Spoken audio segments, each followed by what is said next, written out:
Hello guys. तो कैसे हैं आप लोग। जैसा कि हमने पहले भी यूट्यूब पे बहुत सारे वीडियो डाला है, वो एक्चुअली सेमेस्टर से रिलेटेड है। और आज जो हम ये कोर्स डालने वाले हैं, आज से जो कोर्स डालने वाले हैं वो स्पेशल जेई प्रिपरेशन के लिए होगा। ओके। और ये कोर्स बेसिक से शुरू करेंगे, और जो भी आपका कंटेंट होगा वो सारा इस पे मिलेगा। डेली एक दो वीडियो डाला जाएगा टोटल। तो अभी हम नेटवर्क थ्योरी कवर कर रहे हैं, ठीक है। तो नेटवर्क थ्योरी में बेसिक से हम चलेंगे। What is current, what is charge, conventional current, तो इन सब चीज़ों को लेकर अभी चलने वाले हैं, ठीक है। तो शुरू करते हैं आज का टॉपिक। आज का जो टॉपिक है बेसिक में, तो जो बेसिक क्वांटिटी ऑफ सर्किट, जो क्वांटिटी होता है, basic quantity in the circuit is called charge. जो बेसिक क्वांटिटी होता है वो चार्ज होता है। तो चार्ज का कितना होता है, e minus is given by -1.602 into 10⁻⁻, कितना, -19 कूलम। चार्ज का यूनिट क्या होता है, कूलम होता है, कूलम, ठीक है। अब यहाँ पे the flow of electron is called current. इसको एक करेंट का एक ये डिफिनीशन हो गया।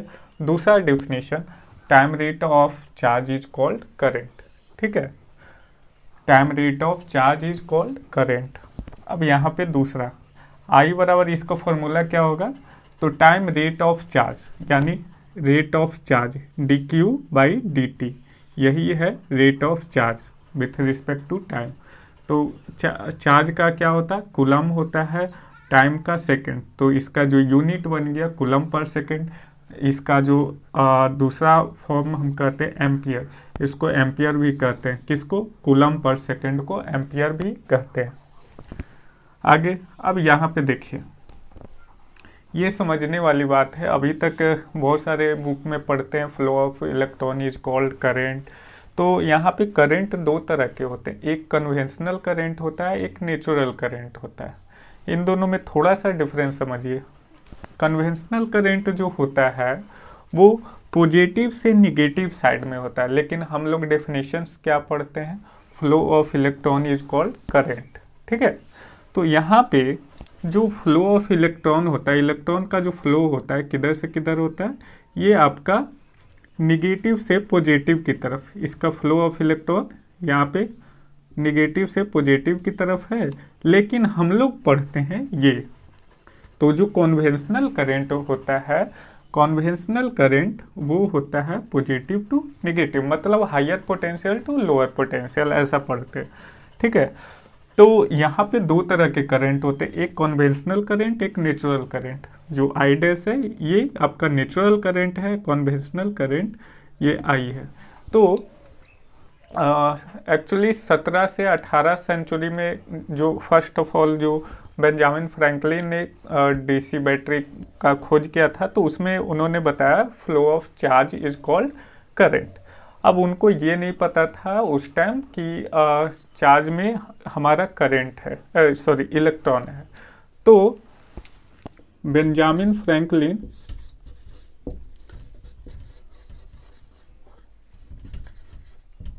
ये कब, 17 या 18 सेंचुरी में। तो उसके बाद जे थॉमसन आए, जे थॉमसन, उन्होंने बताया इलेक्ट्रॉन के बारे में। इलेक्ट्रॉन को उन्होंने इंट्रोड्यूस किया, ठीक है, ये 19वीं शताब्दी में। तो 19वीं शताब्दी में जब 100 वर्षों से हम पढ़ते आ रहे हैं फ्लो ऑफ चार्ज, तो उसको क्या किया कि उन्होंने इंट्रोड्यूस किया कि जे थॉमसन ने किसको इंट्रोड्यूस किया, इलेक्ट्रॉन को। इलेक्ट्रॉन, तो यहाँ पे क्या होता है, इलेक्ट्रॉन निगेटिव चार्ज पार्टिकल होता है। तो निगेटिव चार्ज पार्टिकल और ये बैटरी का पॉजिटिव, ये क्या होगा, अट्रैक्ट करेगा, तो फ्लो ऑफ इलेक्ट्रॉन इस डायरेक्शन में होगा, ठीक है। दूसरा आपका ये क्या है, हायर पोटेंशियल इसको बोल सकते हैं, इधर हायर पोटेंशियल इधर लोअर पोटेंशियल। तो उन्होंने क्या किया कि ये सभी को चेंज ना करके एक माना कॉन्वेंशन किया, साइन कॉन्वेंशन जैसे पढ़ते हो उसी तरह कॉन्वेंशन किया, और उन्होंने माना कि करंट जो होगा हायर पोटेंशियल से लोअर पोटेंशियल माना जाए, जो कि हम लोग जितने भी सर्किट में पढ़ते हैं वो हम कॉन्वेंशनल करंट का जिक्र करते हैं, हम मानते भी हैं, जैसे केसीएल केवीएल पढ़ते हैं उस दौरान भी हम मानते हैं कि जो करंट होगा हायर पोटेंशियल से लोअर पोटेंशियल की तरफ फ्लो करता है। ठीक है, तो फ्लो ऑफ इलेक्ट्रॉन, और फ्लो ऑफ इलेक्ट्रॉन किधर से किधर होता है, lower potential to higher potential. क्यों होता है, क्योंकि इलेक्ट्रॉन जो होता है नेगेटिव चार्ज पार्टिकल होता है, और नेगेटिव चार्ज पार्टिकल और ये क्या है पॉजिटिव चार्ज पार्टिकल, ये दोनों एक क्या करता है, अट्रैक्ट करता है। ठीक है, इसीलिए फ्लो ऑफ इलेक्ट्रॉन इस डायरेक्शन में होता है। अब उसी बात का जिक्र है, in the network theory while developing KCL and KVL question only conventional current is use.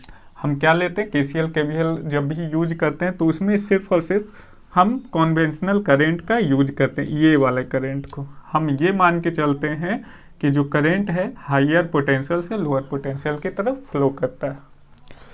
ठीक है, अगला है to move the electron from one point to another point in particular direction external force is provided by EMF and it is given by V is equal to dW by dQ। ठीक है, मतलब कोई भी, जैसे इसमें इलेक्ट्रॉन को flow होने के लिए एक पोटेंशियल की रिक्वायरमेंट होगी, एक एक्सटर्नल फोर्स की रिक्वायरमेंट होगी, वो फोर्स को हम क्या कहते हैं, वोल्ट कहते हैं, वोल्टेज कहते हैं। तो ये पोटेंशियल यहाँ से हम बैटरी के द्वारा देते हैं, ईएमएफ के द्वारा देते हैं, ईएमएफ के द्वारा यहाँ पे फोर्स प्रोवाइड करते हैं, उसको वोल्ट बोलते हैं, वोल्टेज बोलते हैं। ठीक है, उसी को यहाँ पे dW बाई dQ, मतलब जूल, इसका ये क्या है वर्क डन, और ये क्या है W work done upon Q क्या है कूलम है, इसी को जूल पर कूलम को हम वोल्ट भी बोलते हैं। ठीक है, इसका स्क्रीनशॉट ले लीजिए।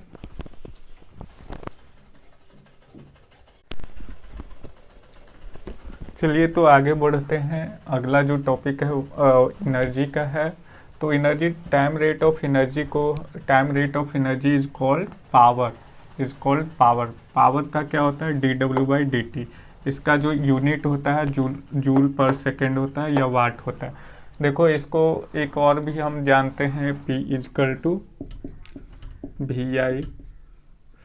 ठीक है, तो यहाँ से भी आप निकाल सकते हो, जैसे V का भी आपने पढ़ा, V का जो आपने पढ़ा वो क्या पढ़ा, dW बाई dQ पढ़ा, तो वहाँ से भी आप कर सकते हो dW बाई dQ, और इनटू I का आपने क्या पढ़ा, dQ बाई dt। अब यहाँ से ये कैंसिल आउट, तो ये आ गया dW बाई dt। ये देखो ये आ गया जूल पर सेकेंड, तो ये ऐसे भी कर सकते हो। अब देखो कुछ सिंबल्स हैं, ये आपका क्या है, जहाँ पे इस तरह का सिंबल दिया हुआ है और V और I रिप्रेजेंट किया हुआ है, तो सपोज V रिप्रेजेंट किया हुआ है तो ये वोल्टेज सोर्स हो गया, ये करंट सोर्स, यहाँ पे I सिर्फ रिप्रेजेंट किया हुआ रहेगा, ये करंट सोर्स, ये वोल्टेज सोर्स हो गया। अब कुछ और भी हैं, जैसे फ्लो ऑफ करंट के अकॉर्डिंग वो एब्जॉर्बर है, डिलीवर करंट को अपने अंदर ले रहा है या डिलीवर कर रहा है, वो कैसे पहचानेंगे। तो फर्स्ट ऑफ ऑल आप क्या करोगे, करंट का डायरेक्शन डिसाइड करोगे कि करंट का डायरेक्शन क्या है। तो यहाँ पे देखो करंट का जो डायरेक्शन है वो जो यहाँ पे लोड या सोर्स जो भी लगा हुआ है, ठीक है, उसमें इंटर कर रहा है, तो उसे हम बोलेंगे एब्जॉर्बर। वो क्या कर रहा है, अपने अंदर एब्जॉर्ब कर रहा है। सपोज ये लोड है, सपोज ये क्या है, डिलीवर है, ये कोई सोर्स है, तो सोर्स अगर यहाँ पे लगा हुआ है तो ये क्या करंट का डायरेक्शन बाहर की तरफ है, तो इसको डिलीवर हम बोलेंगे। सपोज अगला जो है ये कोई लोड लगा हुआ है, ठीक है, लोड लगा हुआ है और इसमें दिया हुआ है और करंट का डायरेक्शन इनवार्ड है, तो इनवार्ड है तो इसको हम कह सकते हैं कि ये एब्जॉर्बर है, ठीक है, मतलब अपने अंदर एब्जॉर्ब कर रहा है। तो यहाँ से एक पॉइंट निकल के आया, एक पॉइंट निकल के आया, when current is entering, when, यहाँ पे नोट करके लिख देता हूँ, when current is entering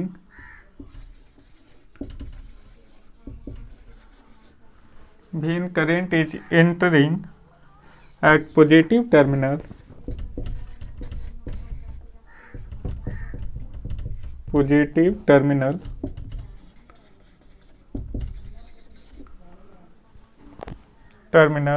of element of is called absorber, so R E power, ठीक है। अब मतलब करंट अब पॉजिटिव टर्मिनल पे इंटर कर रहा है तो उसे एब्जॉर्ब्ड पावर हम बोलेंगे, ये पहला। अब अगर डिलीवर करेगा तो दूसरा, अगर डिलीवर करता है तो लिखेंगे when current is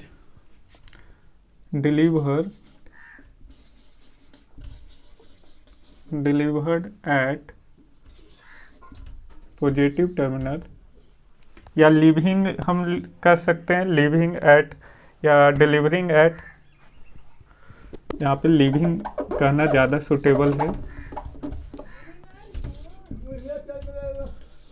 living at positive terminal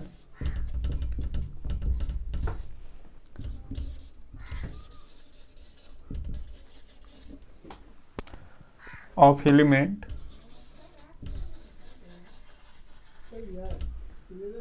is called delivered power,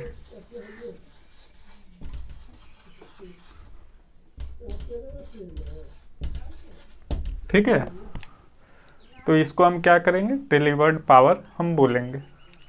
तो इस तरह से आप कुछ टर्मोलॉजी है इसको ध्यान में रखिएगा, ये सब आपको आगे काफ़ी यूज में आने वाले हैं, तो ये सब ध्यान में रखिएगा। ये सब चीज़ें एक्चुअली बहुत कम लोग इसको क्या करते हैं, डिफाइन करते हैं, क्योंकि इसका बेसिकली यूज नहीं होता, नाम यूज नहीं होता, लेकिन एलिमेंट यूज होते हैं लेकिन नाम यूज नहीं होता, तो नाम डिफाइन नहीं होता है। तो इन सब चीज़ों को ध्यान में रखिएगा, ठीक है। इसका स्क्रीनशॉट ले लीजिए।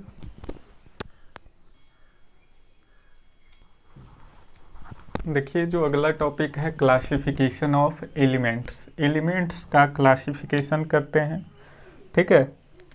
तो अगर एलिमेंट जनरली हम लोग पढ़ते हैं एक्टिव या पैसिव एलिमेंट, इसके अंदर कौन कौन से एलिमेंट होते हैं उसके बारे में देखते हैं। एलिमेंट जनरली बेसिकली आपको दो तरह के मिलेंगे, आइदर एक्टिव एलिमेंट, दूसरा पैसिव एलिमेंट। पैसिव एलिमेंट, अब बात करूं अगर पैसिव एलिमेंट की, तो ये पैसिव एलिमेंट आपको तीन तरह का मिलेगा। कौन कौन सा, R stand for resistance, L stand for inductance, C stand for capacitance. तो इसको हम फुल फॉर्म भी लिख देते हैं, रेजिस्टिव एलिमेंट, इंडक्टिव और कैपेसिटिव।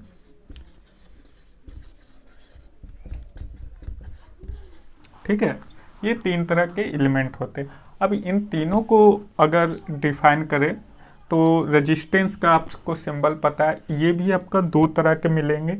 एक होता है बेसिकली, आप लोग तो जानते हो कि रेजिस्टेंस आपका लीनियर होता है, लेकिन इसमें भी नॉन लीनियर रेजिस्टेंस भी होता है, क्योंकि वो वैरी करता है टाइम के साथ। टाइम के साथ वैरी करेगा, टेम्परेचर के साथ वैरी करेगा। तो ये जो होगा ये आपका 2 तरह का होगा। कौन कौन सा? लीनियर और दूसरा नॉन लीनियर। उसी तरह के से आपका इंडक्टर भी आपका 2 तरह का होता है, लीनियर और नॉन लीनियर। ये जो इंडक्टिव होता है ये भी 2 तरह के होता है, लीनियर और नॉन लीनियर। ये आपका कैपेसिटिव एलिमेंट भी 2 तरह के होते हैं,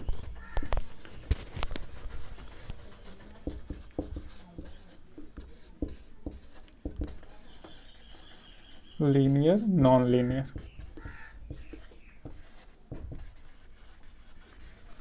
ठीक है, अब बात करूं एक्टिव एलिमेंट की, तो एक्टिव एलिमेंट जो होता है ये भी आपका 2 तरह का होता है। कौन कौन सा?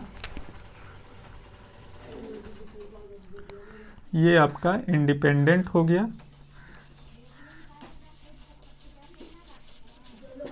दूसरा आपका डिपेंडेंट हो जाता है। इंडिपेंडेंट करने का मतलब वो खुद पे डिपेंड रहता है, किसी और पे डिपेंड नहीं रहता। डिपेंडेंट ये किसी पे डिपेंड रहता है, ठीक है, इसको कोई कंट्रोल करता है। तो अगर बात करो इंडिपेंडेंट की, तो ये आपका 2 तरह का होता है। एक होता है रियल, दूसरा होता है प्रैक्टिकल।